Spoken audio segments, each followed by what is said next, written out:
today's mindful moment, packed with insights but designed to fit into your busy life. Have you ever felt like you were talking at someone, not with them? Like your words were just bouncing off a wall? Yeah. Well, today we're diving into Mortimer J. Adler's How to Speak, How to Listen. And honestly, it might challenge some pretty deep assumptions about how we communicate. Okay. Get ready, because Adler argues that the key to truly captivating an audience and influencing hearts and minds, it's not about perfect grammar or even, airtight logic. Mm-hmm. It's about the often overlooked art of rhetoric. That's right. And I think we often think of rhetoric as something manipulative, maybe even deceptive. Oh, yeah. But Adler presents us with a different perspective. He sees it as the ability to connect with an audience on multiple levels, intellectual, emotional, even aspirational. Oh, It's about understanding what really motivates people and then framing your message in a way that resonates with those really deep-seated desires. so it's not just about what you say, but how you say it. Precisely. Think about those speakers who can hold a room spellbound. It's not just their intelligence or the information that they're presenting. There's a certain charisma, an ability to weave logic and emotion together in a way that makes their message just so compelling. This reminds me of Adler's concept of pathos, which sounds a little bit academic, Sure. but it's actually incredibly insightful. Yeah. He says that effective speakers, they tap into those universal human desires, things like, the desire for peace, security, freedom. Yeah. And then they link those desires back to their message. And we see this all the time, don't we? Oh, absolutely. I mean, look at advertising. A car commercial might not just focus on horsepower or fuel efficiency. Yeah. It might show the car driving along a winding coastal road, evoking that sense of freedom and adventure. Oh, I see. Appealing to your desire for escape, not just your need for transportation. Or think about political speeches. Oh, for sure. A politician might connect their policies to the idea of a stronger, safer nation, appealing to the audience's desire for security. Exactly. Understanding pathos isn't about manipulating people. It's about recognizing that we're all driven by certain core desires. Right. And by understanding those desires, we can communicate more effectively, whether we're trying to persuade someone, inspire them, or just simply connect with them on a deeper level. Now, this is where it gets really interesting. Adler introduces this concept of enthymeme, and it's a bit of a mind bender. Essentially, it means leaving out certain parts of an argument, relying on shared assumptions with your audience to fill in the blanks. It's about understanding that communication isn't just about explicitly stating everything. Right. There's a lot that goes unsaid, and often that's where the real persuasion happens. Think about a common phrase like, support our troops. The unstated premise there is that supporting our troops is inherently good, it's patriotic. And because that's a widely held belief, the message is effective without needing to spell everything out. It's almost like a shortcut to persuasion. In a way, yes, but it can also be incredibly subtle. Mm. Think about how brands use aspirational imagery in their advertising. Oh, yeah. They might show someone successful, attractive, using their product, implying that you, too, could achieve that level of success and attractiveness if you buy what they're selling. They're not explicitly stating that, but the message is definitely there. It's working on a subconscious level. Which is why it's so important to be aware of these techniques. Exactly. If we understand how enthymemes work, we can be more critical consumers of information. Absolutely. We can start asking ourselves, what assumptions are being made here? What's being left unsaid? It's about becoming more conscious of the subtle ways in which language shapes our perceptions, influences our decisions. And once we have that awareness, we can be more discerning in how we interpret the messages we encounter every single day. Now, one of the things that struck me in the book is how much Adler emphasizes the importance of tailoring your communication to your specific audience. Right. It's not a one-size-fits-all approach. You have to consider things like their background, their level of knowledge, their potential biases. It's so easy to fall into the trap of thinking about our own message and our own perspective. Oh, yeah. Without really putting ourselves in the shoes of the person we're talking to. Right. But if we want to truly communicate effectively, we need to understand where the other person's coming from. Yeah. What are their needs and interests? How can we frame our message in a way that resonates with them? He even talks about the importance of paying attention to nonverbal cues. Oh, yeah. Are people leaning in, engaged, or are they looking bored and checking their phones? Absolutely. Communication is a two-way street. It's not just about transmitting information. Right. It's about paying attention to how that information is being received. Right. And adjusting our approach accordingly. Sometimes that might mean simplifying our language. Other times it might mean providing more context, more background information. Yeah. And sometimes it might even mean shifting gears completely if we sense that our message isn't landing the way we intended. So it's about being flexible and adaptable, not just sticking rigidly to our, pre-planned talking points. Exactly. And that's where empathy comes in. The more we can understand and connect with the people we're communicating with, the more effective we'll be. Mm-hmm. Whether we're giving a presentation, having a difficult conversation, or just simply trying to build stronger relationships. Okay, now let's talk about structure. Adler introduces this concept of taxes, which sounds incredibly formal, but it's actually quite simple. Okay. It's essentially about the three key elements of effective communication. The proem, the main body, and the peroration. And this applies to everything from formal speeches to casual conversations. Oh, wow. The proem is all about grabbing the listener's attention, Okay. setting the stage for what you're about to say. The main body is where you lay out your points in a clear and organized way.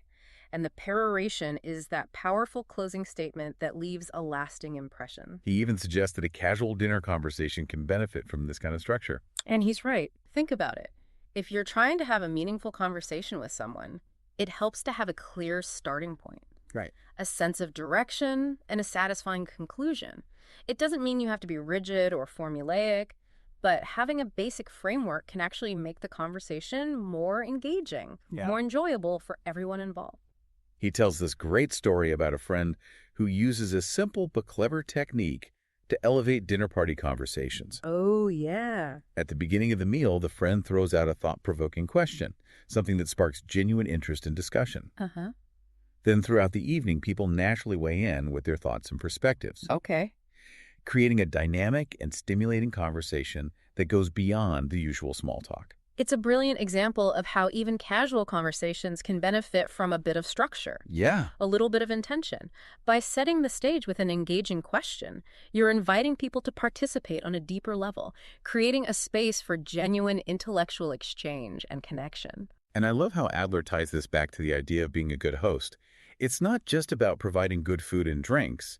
It's about creating an environment where people feel comfortable sharing their thoughts and ideas. Exactly. It's about being mindful of the experience you're creating for your guests. Right. And taking those small steps to make the conversation more engaging and fulfilling for everyone involved. Now, this might surprise you, but Adler spends a lot of time talking about the famous Turing test. Yeah. It's that test designed to see if a machine can convincingly imitate human conversation.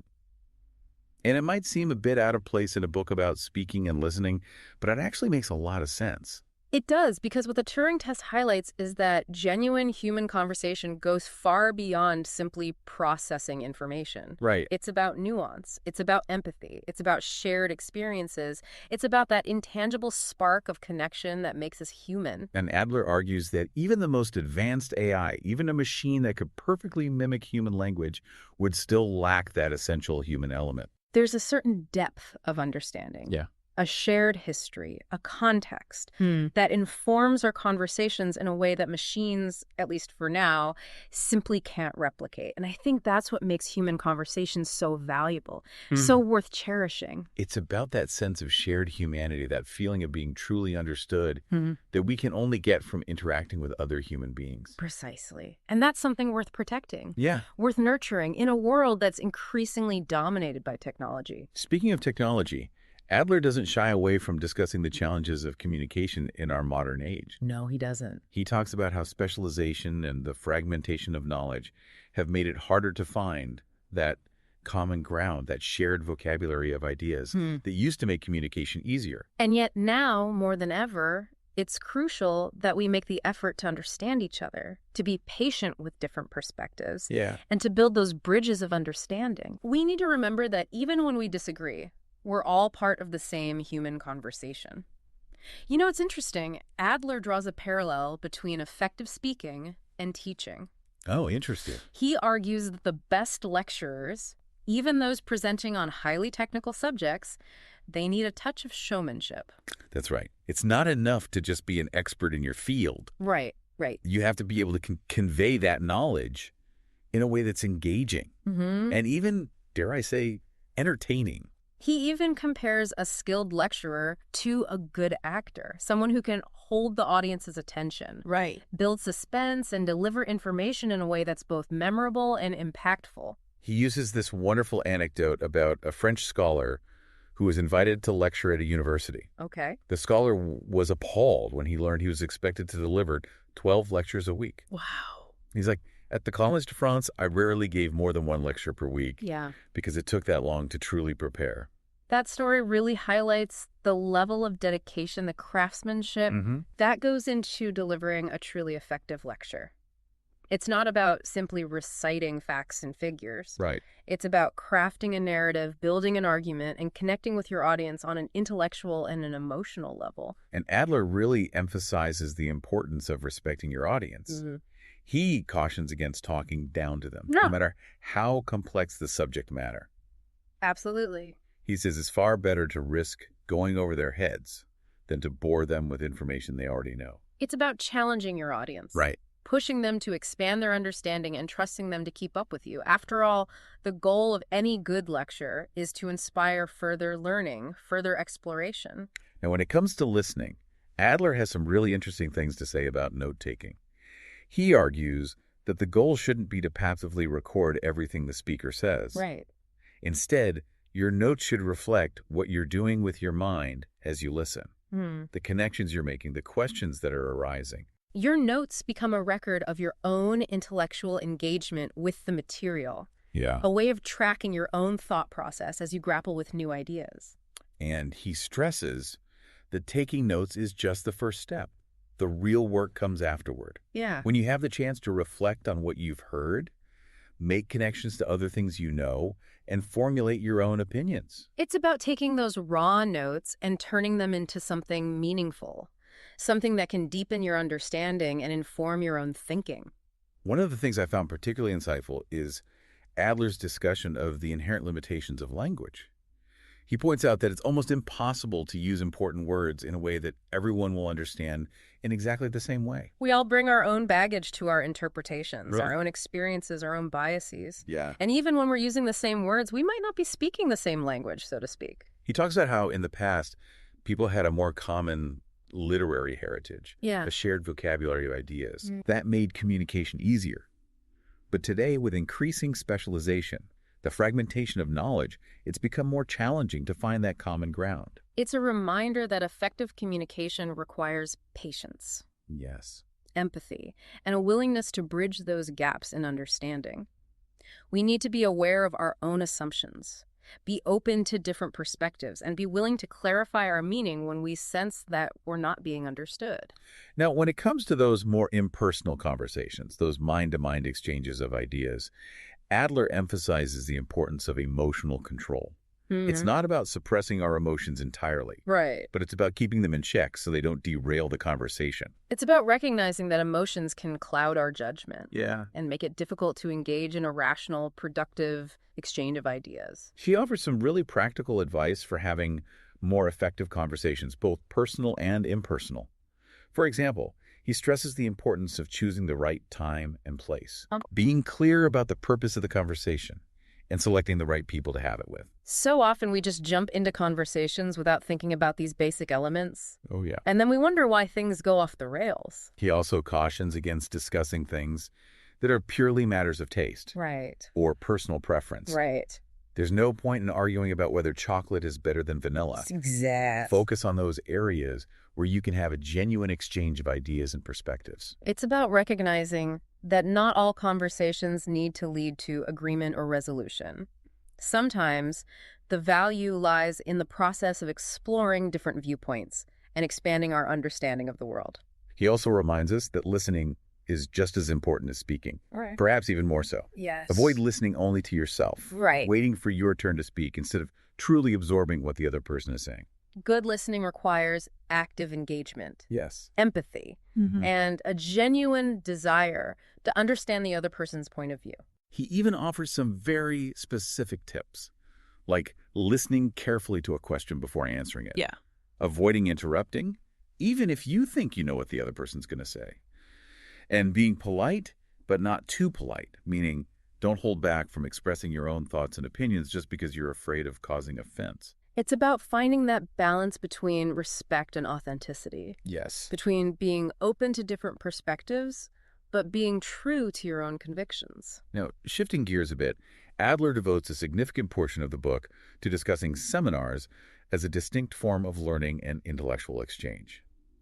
He sees seminars as fundamentally different from lectures, which he views as more one-sided and didactic. Seminars, in Adler's view, are about collaborative exploration, where everyone have a chance to contribute and learn from each other. It's not about one person dispensing knowledge to a passive audience. It's about a group of people engaging in a shared intellectual journey. He outlines some key ingredients for a successful seminar, like keeping the group relatively small, ensuring the sessions are long enough to allow for in-depth discussion, and arranging the seating in a way that encourages interaction and eye contact. It's about creating an environment where people feel comfortable sharing their thoughts, Yeah. asking questions, challenging each other's ideas. He stresses that the moderator shouldn't act like a traditional teacher, lecturing the students. Right. Instead, they should act as a facilitator, guiding the discussion, ensuring everyone has a chance to participate, and keeping the conversation focused and productive. It's about fostering a sense of intellectual equality and encouraging everyone to contribute their own unique perspectives. After all, in a true seminar, everyone is both a teacher and a learner. Adler also talks about the importance of choosing the right reading materials for a seminar. Right. He says the texts should be challenging, Yeah. thought-provoking, and rich in ideas, something that can spark genuine debate and discussion. He also suggests that the moderator should come to the seminar well prepared, having carefully read and annotated the text. It's about setting a high standard for intellectual engagement and modeling the kind of deep, thoughtful analysis that you want the participants to emulate. Now, Adler goes beyond specific forms of communication, like lectures and seminars, and really delves into the fundamental role of conversation in human life. He argues that it's one of the most essential and uniquely human activities that we engage in. It's what sets us apart from other animals, and even, he suggests, from machines. Conversation allows us to connect with each other on a profound level, to share ideas, to build understanding, and to create a sense of community. He even compares human conversation to the way chimpanzees use sign language. While chimps can communicate in a limited way, they don't engage in the same kind of complex, nuanced conversations that we humans do. Right. It highlights the extraordinary capacity for language and abstract thought that distinguishes us as a species. Absolutely. And yet, even as he celebrates the power of human conversation, Adler doesn't shy away from the challenges that we face in a world that's increasingly dominated by technology. He talks about artificial intelligence and the idea that machines might someday be able to perfectly mimic human conversation. He revisits the example of the Turing test. That test designed to see if a machine can convince a human that it's also human.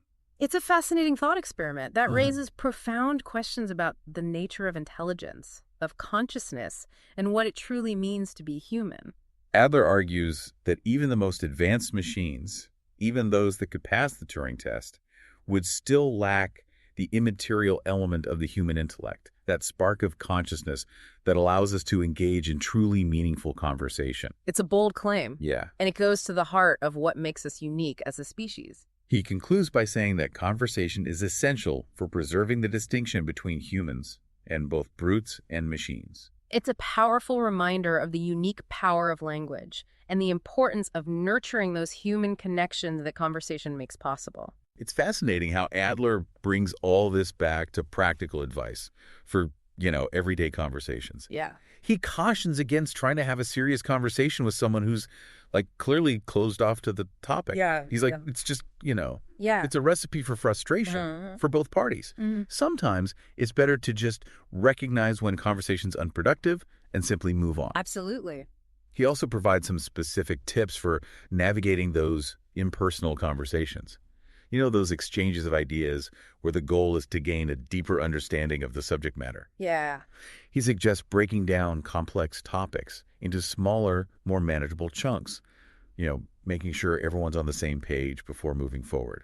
It's about creating a framework for the conversation, right? Okay. Ensuring clarity and avoiding those frustrating moments where people are talking past each other. He also emphasizes the importance of staying focused, avoiding irrelevant tangents or, rehashing points that have already been thoroughly discussed. Right. It's about respecting everyone's time and energy and making sure the conversation remains productive and engaging. Absolutely. One piece of advice that really resonated with me is the importance of being aware of our own blind spots.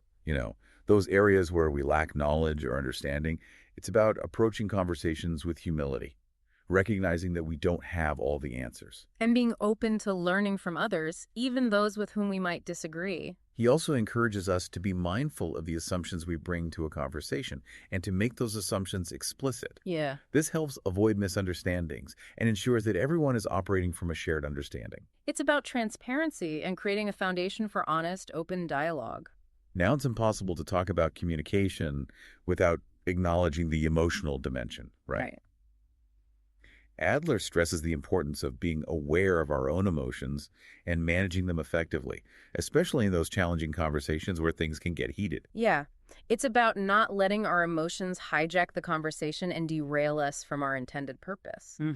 We need to be able to step back, take a breath, and respond thoughtfully rather than reacting impulsively. He also encourages us to be sensitive to the emotions of others, recognizing that people bring their own experiences and sensitivities to every conversation. Absolutely. It's about creating a safe space for dialogue where people feel comfortable sharing their thoughts and feelings without fear of judgment or ridicule. He provides this wonderful example of how his friend elevates dinner party conversations.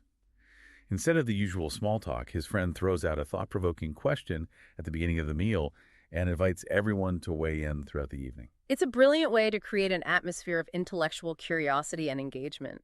It transforms a mundane gathering into an opportunity for meaningful connection and shared exploration. Adler also delves into the often overlooked realm of, business conferences, arguing that many of them fail to achieve their intended purpose due to a lack of preparation and structure. He suggests that conferences should have a clear agenda, a well-defined purpose, and a skilled moderator who can keep the discussion focused and productive.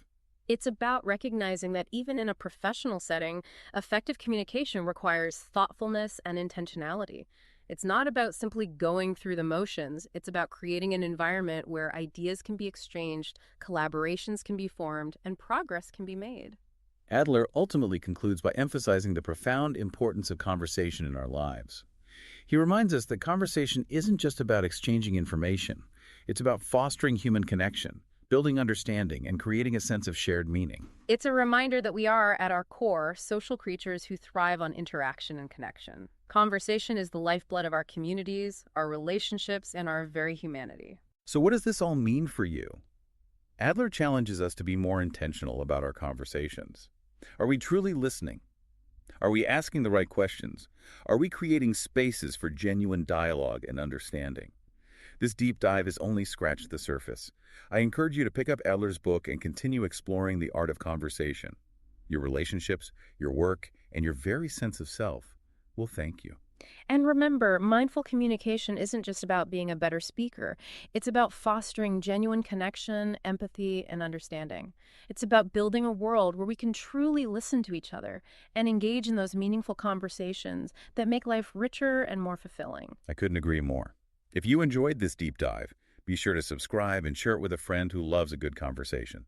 And for those who want to go even deeper, you can find a link to Mortimer J. Adler's How to Speak, How to Listen in the show notes. Until next time, keep those conversations flowing.